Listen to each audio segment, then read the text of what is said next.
নমস্কার বন্ধুরা, সুবচনের সাহিত্য সভায় আপনাদের স্বাগত জানাই। আজ আমি আপনাদের পড়ে শোনাব রবীন্দ্রনাথ ঠাকুরের লেখা একটি ছোট গল্প, শুভ দৃষ্টি।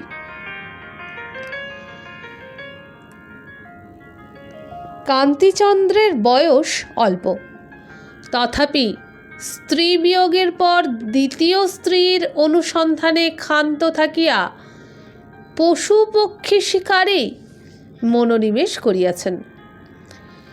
দীর্ঘ কৃশ কঠিন লঘু শরীর, তীক্ষ্ণ দৃষ্টি, অব্যর্থ লক্ষ্য, সাজসজ্জায় পশ্চিম দেশীয়র মতো। সঙ্গে সঙ্গে কুস্তিগির হীরা সিং, ছক্কনলাল এবং গাইয়ে বাজিয়ে খাঁ সাহেব, মিয়া সাহেব অনেক ফিরিয়া থাকে। অকর্মণ্য অনুচর পরিচরের অভাব নাই। 2-4 জন শিকারী বন্ধুবান্ধব লইয়া অঘ্রাণের মাঝামাঝি কান্তিচন্দ্র নৌদিঘির বিলের ধারে শিকার করিতে গিয়াছেন। নদীতে 2টি বড় বোটে তাঁদের বাস। আরও গোটা 3-4 নৌকায় চাকর বাকরের দল গ্রামের ঘাট ঘিরিয়া বসিয়া আছে। গ্রামবধূদের জল তোলা, স্নান করা প্রায় বন্ধ। সমস্ত দিন বন্দুকের আওয়াজে জলস্থল কম্পমান। সন্ধ্যাবেলায় ওস্তাদি গলায় তান কর্তব্যে পল্লীর নিদ্রাতন্দ্রা তিরোহিত। একদিন সকালে কান্তিচন্দ্র বোটে বসিয়া বন্দুকের চোং সযত্নে স্বহস্তে পরিষ্কার করিতেছেন। এমন সময় অনতিদূরে হাঁসের ডাক শুনিয়া চাহিয়া দেখিলেন।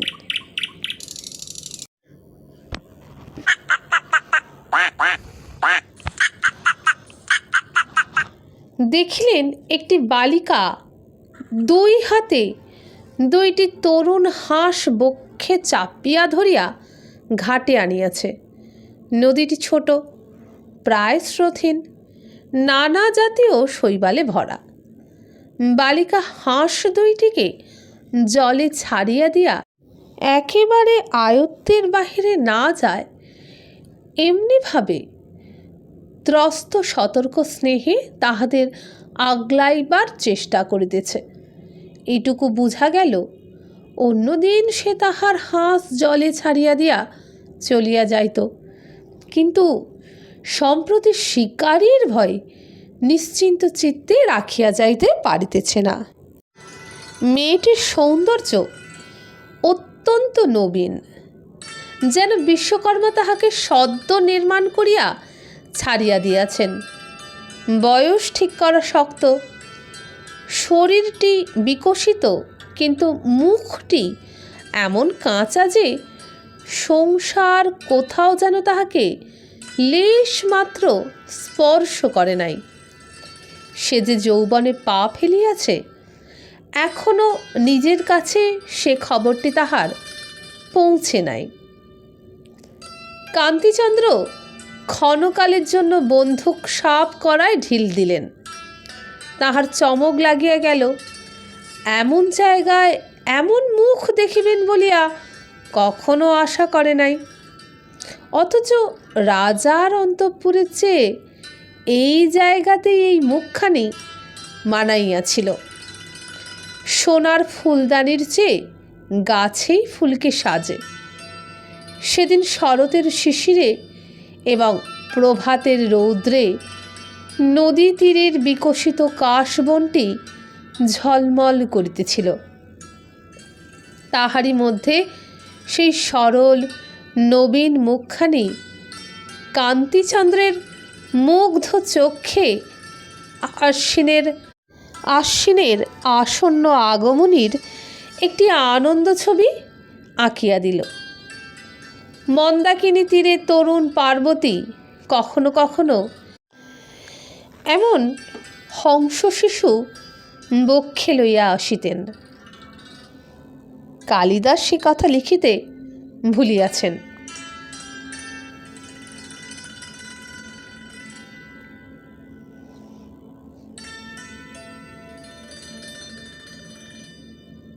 এমন সময় হঠাৎ মেয়েটি ভীতত্রস্ত হইয়া কাঁদো কাঁদো মুখে তাড়াতাড়ি হাঁস দুটিকে বুকে তুলিয়া লইয়া অব্যক্ত আর্তস্বরে ঘাট ত্যাগ করিয়া চলিল। কান্তিচন্দ্র কারণ সন্ধানে বাহিরে আসিয়া দেখিলেন তাহার একটি রসিক পারিষদ কৌতুক করিয়া বালিকাকে ভয় দেখাইবার জন্য হাঁসের দিকে ফাঁকা বন্দুক লক্ষ্য করিতেছে। কান্তিচন্দ্র পশ্চাৎ হইতে বন্দুক কাড়িয়া লইয়া হঠাৎ তাহার গালে সশব্দে প্রকাণ্ড একটি চপেটাঘাত করিলেন। অকস্মাৎ রসভঙ্গ হইয়া লোকটা সেইখানে ধপ করিয়া বসিয়া পড়িল। কান্তি পুনরায় আসিয়া বন্দুক সাফ করিতে লাগিলেন। সেই দিন বেলা প্রহর তিনিকের সময় গ্রাম পথের ঘন ছায়ার মধ্যে দিয়া শিকারীর দল শস্যক্ষেত্র দিকে চলিয়াছে।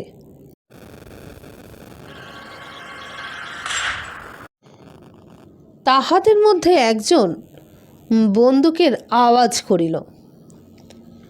কিছু দূরে বাঁশঝাড়ের উপর হইতে কি একটা পাখি আহত হইয়া ঘুরিতে ঘুরিতে ভিতর দিকে পড়িয়া গেল।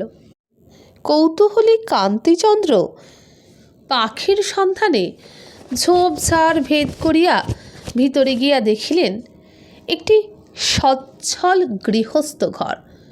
প্রাঙ্গণে সারি সারি ধানের গোলা, পরিচ্ছন্ন বৃহৎ গোয়াল ঘরের কুল গাছতলায় বসিয়া সকালবেলাকার সেই মেয়েটি একটি আহত ঘুঘু বুকের কাছে তুলিয়া উচ্ছ্বসিত হইয়া কাঁদিতেছে এবং গামলার জলে অঞ্চল ভিজাইয়া পাখির চঞ্চুপুটের মধ্যে জল নিংড়াইয়া দিতেছে। পোষা বিড়ালটা তাহার কোলের উপর দুই পা তুলিয়া ঊর্ধ্বমুখে ঘুঘুটির প্রতি উৎসুক দৃষ্টিপাত করিতেছে। বালিকা মধ্যে মধ্যে তাহার নাসিকাগ্রভাগে তর্জনী আঘাত করিয়া লুব্ধ জন্তুর অতিরিক্ত আগ্রহ দমন করিয়া দিতেছে। পল্লীর নিস্তব্ধ মধ্যাহ্নে একটি গৃহ প্রাঙ্গণের সচ্ছল শান্তির মধ্যে এই করুণ ছবি এক মুহূর্তেই কান্তিচন্দ্রের হৃদয়ের মধ্যে আঁকা হইয়া গেল। বিরল পল্লব গাছটির ছায়া ও রৌদ্র বালিকার ক্রোড়ের উপর আসিয়া পড়িয়াছে। অদূরে আহার পরিতৃপ্ত পরিপুষ্ট গাভী আলস্যে মাটিতে বসিয়া শৃঙ্গ ও পুচ্ছ আন্দোলনে পিঠের মাছি তাড়াইতেছে। মাঝে মাঝে বাঁশের ঝাড়ে ফিসফিস কথার মতো নতুন উত্তর বাতাসে খসখস শব্দ উঠিতেছে। সেদিন প্রভাতে নদী তীরে মনের মধ্যে যাহাকে বনশ্রীর মতো দেখিতে লাগিয়াছিল, আজ মধ্যাহ্নে নিস্তব্ধ গোষ্ঠ প্রাঙ্গণ ছায়ায় তাহাকে স্নেহ বিগলিত গৃহলক্ষ্মীটির মতো দেখিতে হইল।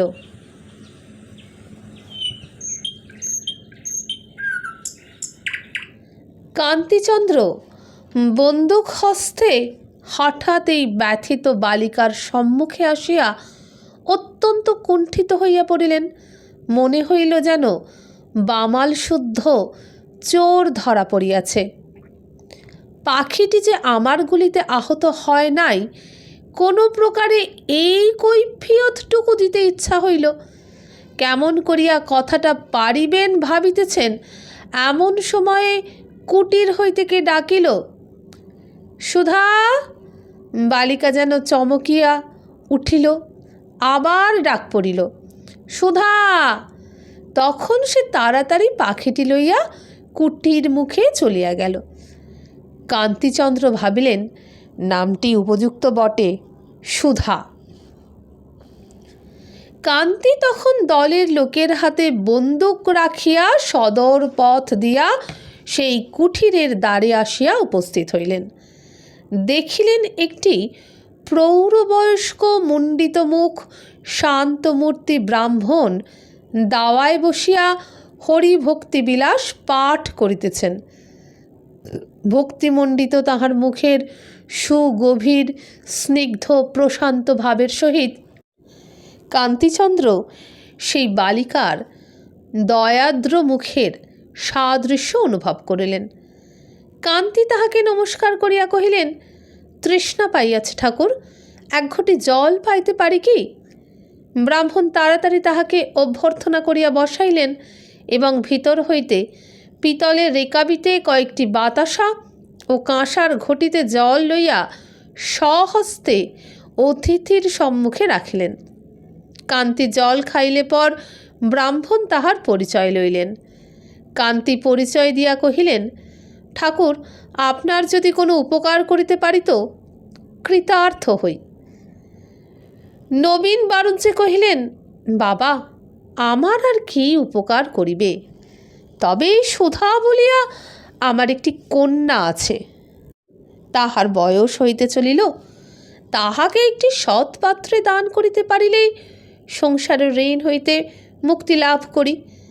কাছে কোথাও ভালো ছেলে দেখি না, দূরে সন্ধান করিবার মতো সামর্থ্যও নাই।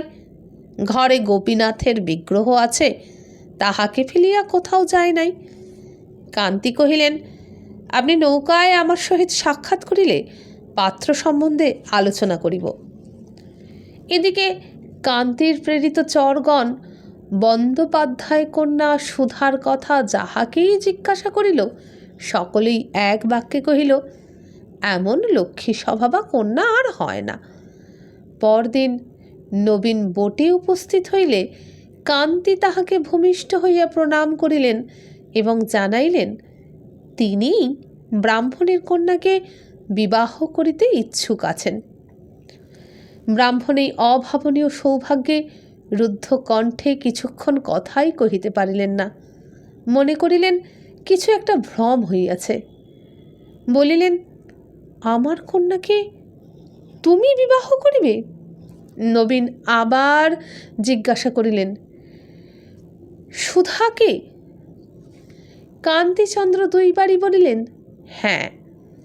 নবীন স্থিরভাবে কহিলেন, তা দেখাশোনা? কান্তি যেন দেখেন নাই, ভান করিয়া কহিলেন, সেই একেবারে শুভ দৃষ্টির সময়। নবীন গদগন্ত কণ্ঠে কহিলেন, সুধা আমার বড় সুশীলা মেয়ে, রাধা বাড়া ঘরকন্যার কাছে অদ্বিতীয়। তুমি যেমন না দেখিয়াই তাহাকে বিবাহ করিতে প্রস্তুত হইয়াছ, তেমনি আশীর্বাদ করি আমার সুধা পতিব্রতা সতীলক্ষ্মী হইয়া চিরকাল তোমার মঙ্গল করুক, কখনো মুহূর্তের জন্য তোমার পরিতাপের কারণ না ঘটুক। কান্তি আর বিলম্ব করিতে চাহেন না। মাঘ মাসেই বিবাহ স্থির হইয়া গেল। পাড়ার মজুমদারদের পুরাতন কোঠাবাড়িতে বিবাহের স্থান নির্দিষ্ট হইয়া গেল।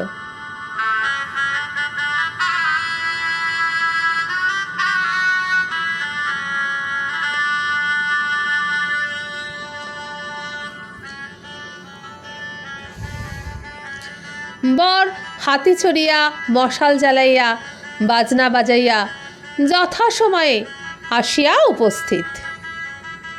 শুভদৃষ্টির সময় বর কন্যার মুখের দিকে চাহিলেন। নতশির টোপর পরা চন্দন চর্চিত সুধাকে ভালো করিয়া যেন দেখিতে পাইলেন না। উদ্বেলিত হৃদয়ের আনন্দে চোখে যেন ধাঁধা লাগিল।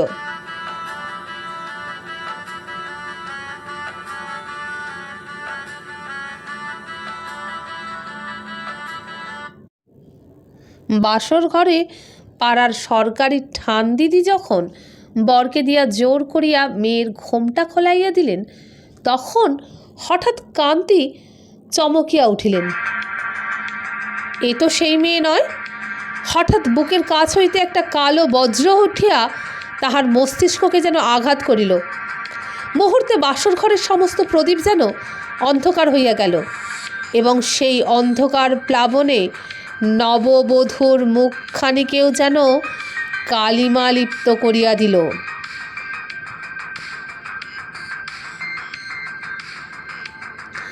কান্তিচন্দ্র দ্বিতীয়বার বিবাহ করিবেন না বলিয়া মনে মনে প্রতিজ্ঞা করিয়াছিলেন।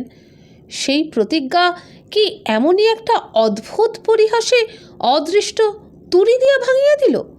কত ভালো ভালো বিবাহের প্রস্তাব অগ্রাহ্য করিয়াছেন, কত আত্মীয় বন্ধু বান্ধবদের সানুনয় অনুরোধ অবহেলা করিয়াছেন।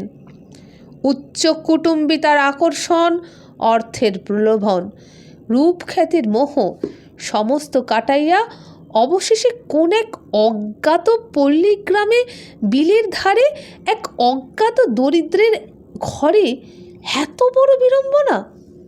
লোকের কাছে মুখ দেখাইবেন কি করিয়া? শ্বশুরের উপর প্রথমটা রাগ হইল। প্রতারক, এক মেয়ে দেখাইয়া আর এক মেয়ের সহিত আমার বিবাহ দিল। কিন্তু ভাবিয়া দেখিলেন, নবীন তো তাহাকে বিবাহের পূর্বে কন্যা দেখাইতে চান নাই এমন নহে, তিনি নিজেই দেখিতে অসম্মত হইয়াছিলেন। বুদ্ধির দোষে যে এত বড় ঠকাটা ঠকিয়াছেন, সেই লজ্জায় কথাটা কাহারও কাছে প্রকাশ না করাই শ্রেয় বিবেচনা করিলেন। ঔষধ যেন গিলিলেন, কিন্তু মুখের তারটা বিগড়াইয়া গেল। বাসর ঘরের ঠাট্টা আমোদ কিছুই তাহার কাছে রুচিল না। নিজের এবং সর্বসাধারণের প্রতি রাগে তাহার সর্বাঙ্গ জ্বলিতে লাগিল। এমন সময় হঠাৎ তাহার পার্শ্ববর্তিনী বধূ অব্যক্ত ভীত স্বরে চমকিয়া উঠিল। সহসা তাহার কোলের কাছ দিয়া একটা খরগোশের বাচ্চা ছুটিয়া গেল। পরক্ষণেই সেদিনকার সেই মেয়েটি শশক শিশুর অনুসরণপূর্বক তাহাকে ধরিয়া গালের কাছে রাখিয়া একান্ত স্নেহে আদর করিতে লাগিল। ওই রে, পাগলি আসিয়াছে বলিয়া সকলে তাহাকে চলিয়া যাইতে ইঙ্গিত করিল। সে ভ্রুক্ষেপ মাত্র না করিয়া ঠিক বর কন্যার সম্মুখে বসিয়া শিশুর মতো কৌতূহলে কি হইতেছে দেখিতে লাগিল। বাড়ির কোনো দাসী তাহার হাত ধরিয়া টানিয়া লইবার চেষ্টা করিলে বর ব্যস্ত হইয়া কহিলেন, হাহা, থাক না, বসুক। মেয়েটিকে জিজ্ঞাসা করিলেন, তোমার নাম কি? সে উত্তর না দিয়া দুলিতে লাগিল। ঘর শুদ্ধ রমণী হাসিয়া উঠিল। কান্তি আবার জিজ্ঞাসা করিলেন, তোমার হাঁস দুটি কত বড় হইল? অসংকোচে মেয়েটি নীরবে তাহার মুখের দিকে চাহিয়া দেখিতে লাগিল। হতবুদ্ধি কান্তি সাহসপূর্বক আবার জিজ্ঞাসা করিলেন, তোমার সেই ঘুঘু আরাম হইয়াছে তো? কোনো ফল পাইলেন না। মেয়েরা এমনভাবে হাসিতে লাগিল যেন বর ভারী ঠকিয়াছেন। অবশেষে প্রশ্ন করিয়া খবর পাইলেন মেয়েটি কালা এবং বোবা, পাড়ার যত পশুপক্ষীর প্রিয় সঙ্গিনী। সেদিন সে যে সুধা ডাক শুনিয়া উঠিয়া ঘরে গিয়াছিল, সে তাহার অনুমান মাত্র, তাহার আর কোনো কারণ ছিল না। কান্তি তখন মনে মনে চমকিয়া উঠিলেন। যাহা হইতে বঞ্চিত হইয়া পৃথিবীতে তাহার কোনো সুখ ছিল না, শুভ দৈবক্রমে তাহার নিকট হইতে পরিত্রাণ পাইয়া নিজেকে ধন্য জ্ঞান করিলেন। মনে করিলেন, যদি এই মেয়েটির বাপের কাছে যাইতাম এবং সে ব্যক্তি আমার প্রার্থনা অনুসারে কন্যাটিকে কোনো মতে আমার হাতে সমর্পণ করিয়া নিষ্কৃতি লাভের চেষ্টা করিত, যতক্ষণ আয়তচ্যুত এই মেয়েটির মোহ তাহার মনটিকে আলোড়িত করিতেছিল, ততক্ষণ নিজের বধূটি সম্বন্ধে একেবারে অন্ধ হইয়াছিল। নিকটেই আর কোথাও কিছু সান্ত্বনার কারণ ছিল কিনা তাহা অনুসন্ধান করিবা প্রবৃত্তিও ছিল না।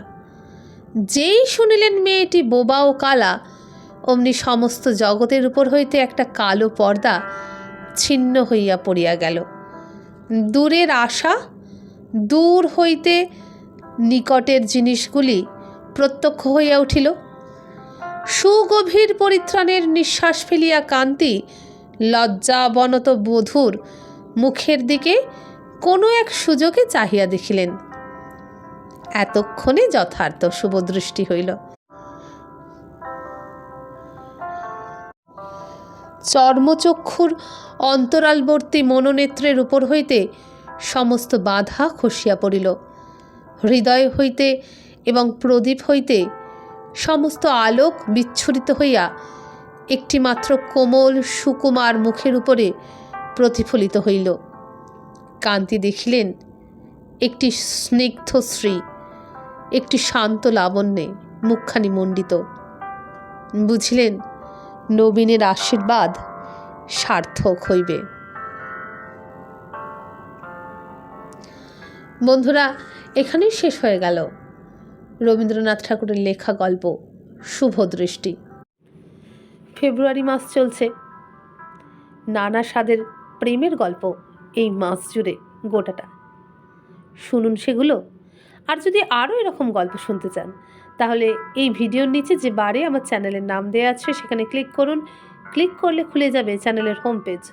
হোম পেজে গেলে পাবেন প্লেলিস্ট, সেখানেই আমার আজ পর্যন্ত সমস্ত গল্প থরে থরে রাখা আছে আপনাদেরই জন্য। নতুন গল্প যতক্ষণ না আসছে সেগুলো শুনুন। আর আমি বিদায় নিলাম আজকে। নমস্কার।